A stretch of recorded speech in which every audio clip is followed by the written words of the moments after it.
Let's get right into it. Number 11. Your personality isn't 4 letters. Imagine taking an online quiz that reduces your entire personality to 4 random letters. Congrats! You're an INTJ or an ESFP. Sounds scientific? Not even close. These personality tests are about as accurate as your horoscope. This entire system was created in the 1940s by a mother-daughter team with zero psychology training. They basically took some old ideas from Carl Jung and turned them into a personality quiz. The test forces you to choose between extreme options, totally outgoing or completely shy. But real people aren't that simple. You might be outgoing at parties but shy at work. The craziest part? Take the test again in a few weeks, and you'll get different results. It's like a magic 8-ball that gives you a new personality every time. Companies spend millions making employees take these tests. Imagine not getting a job because some quiz said your letters don't match the team dynamic. People actually start changing their behavior to match their letters. Oh, I can't go to that party, I'm an INTJ. We don't do parties. You're not 4 letters. You're a complex human being. Number 10. The Mozart Brain Boost. Back in 1993, some scientists did a study that got way out of hand. They had college students listen to Mozart for 10 minutes, then tested their brain power. The students did better on spatial reasoning tests, about an 8 to 9 point boost. The media took this tiny finding and turned it into, Mozart makes you a genius. Suddenly, everyone was strapping speakers to pregnant bellies. Companies started selling special baby genius music systems for hundreds of dollars. But here's the truth. The original study never claimed Mozart made anyone permanently smarter. The boost only lasted about 15 minutes. And it wasn't even about babies. It was about college students. The boost wasn't even special to Mozart. Any kind of stimulating music or activity can give you a temporary mental lift. It's like having a cup of coffee. Sure, you might feel sharper for a bit, but it's not turning you into Einstein. Some companies even invented these weird belly speaker systems for pregnant women. Not only did it not make babies smarter, but doctors started worrying about blasting loud music at developing ears. When you next hear someone claim Mozart will make your kid a genius, remember they're probably trying to sell you something. Number 9. Opposites don't really attract. That old saying about opposites attracting? Total myth. Scientists looked at over 130 different traits in millions of couples across more than a century. And guess what they found? Birds of a feather really do flock together.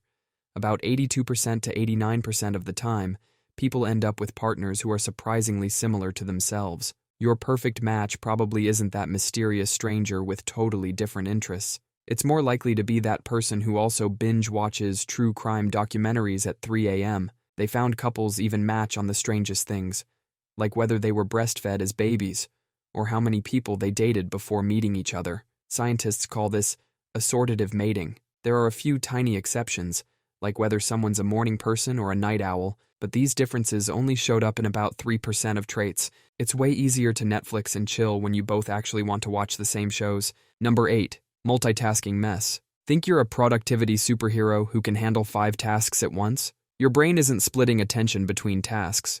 It's rapidly switching between them. It's like having one spotlight that has to keep jumping around in the dark. Each time your brain switches tasks, it leaves behind cognitive residue. Think of it like mental crumbs that pile up and make everything messier. Ever tried cooking while answering work emails? Suddenly you're putting salt in your coffee and typing preheat oven to 350 in an email to your boss. Scientists found that every time you switch tasks, your brain needs time to readjust. It's like changing lanes on a highway. Each switch increases your chance of making a mistake. Your short-term memory gets completely scrambled. It's why you walk into a room and forget why you're there. The real kicker is that all this task switching actually makes everything take longer. You think you're being efficient, but you're actually adding extra time to everything you do. So next time someone brags about being a multitasking master, just remember, they're basically claiming they're really good at doing everything poorly at the same time. Number 7. Hidden ad mind control. In 1957, marketing expert James Vickery claimed he could control people's minds through hidden messages in movies. He said he flashed messages like drink Coca-Cola and eat popcorn for just a fraction of a second during films. These messages were so quick, people didn't consciously see them, but supposedly, their subconscious mind picked up on these secret commands. Vickery claimed his experiment increased Coke sales by 18% and popcorn sales by 58%. The media went wild. People started panicking.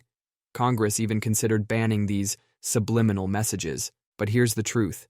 It was all completely made up. Years later, Vickery admitted he faked the whole experiment. Modern scientists have tried to replicate these mind control effects. Turns out, hidden messages can have tiny effects on people who are already thinking about something. Like if you're already thirsty, seeing a quick flash of a drink might make you slightly more likely to grab one, but they can't make you do anything you don't want to do. These days, companies use much simpler tricks. When you next hear someone claim about secret mind control in ads, just remember the real story is about how easily we can be fooled by a good story. Number 6.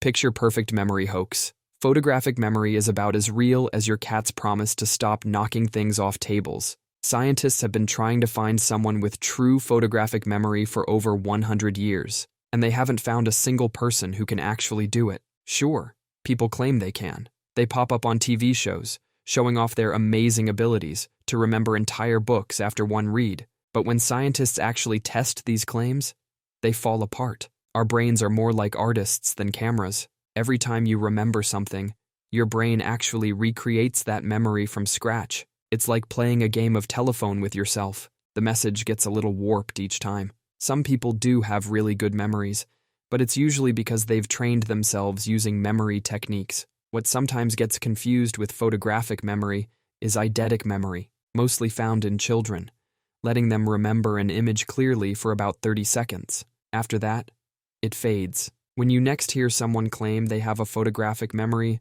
remember, even the best human memory is more like a sketch than a photograph. Number 5. Anger Go Poof. Ever screamed into a pillow when you're mad? Maybe punched your mattress a few times? Turns out that's about as useful as trying to put out a fire with gasoline. For years, people thought letting out anger through physical stuff would make it disappear, like your pillow was a magical anger sponge. But scientists have been studying this, and the results are pretty wild. When you scream or hit things, even soft things, you're actually training your brain the wrong way. Your body goes into fight mode, pumping you full of adrenaline. Sure, you might feel better for 2 minutes, but then you're actually more worked up than before. There's a guy who got so mad he kicked his car tire. He ended up with a sore throat from screaming, a bruised toe, and guess what? Still just as angry, but now with bonus pain. Scientists found that calm stuff like deep breathing actually works way better. The secret isn't about letting anger out, it's about turning the anger down. So next time you're mad, skip the pillow punching workout. Number 4. Power pose placebo. Back in 2010, a Harvard researcher claimed that standing like Superman for just 2 minutes could boost your confidence and change your hormone levels. The media went wild. TED Talks were given. Thousands of people started posing in bathroom stalls before job interviews. But then other scientists tried to repeat these amazing results. Spoiler alert, they couldn't. Standing like Wonder Woman doesn't actually change your hormone levels or give you superpowers, yet people still swear by it. Why? Because our brains are really good at fooling themselves. If you believe striking a pose will make you more confident, you might actually feel more confident. It's like those lucky socks you wear for important meetings. They're just socks, but believing in them somehow makes you perform better. Scientists call this the expectancy effect. While power posing isn't the magical confidence boost it was claimed to be, it's become a perfect example of how believing in something can sometimes be enough to make it work. When you next hear someone claim to power pose, remember the real superpower isn't in the pose, it's in your head. Number 3. Dream dictionary delusions. You know those dreams where you're suddenly plummeting through the air? Your heart's racing, your stomach's doing backflips, and then you jerk awake in a cold sweat. Dream dictionaries claim this means you're totally insecure about everything in your life. But that's about as scientific as saying your zodiac sign determines what kind of pizza you like. Scientists found out it's actually your muscles doing a weird little spasm called a hypnic jerk as you transition into sleep mode. It's like your body's way of saying, hey, you still awake? By making you feel like you're auditioning for a skydiving movie. Dream dictionary writers saw this common experience and decided that since falling feels scary, it must mean you're scared about everything else too. Different cultures interpret these dreams completely differently. Your brain is basically a toddler with a crayon during sleep.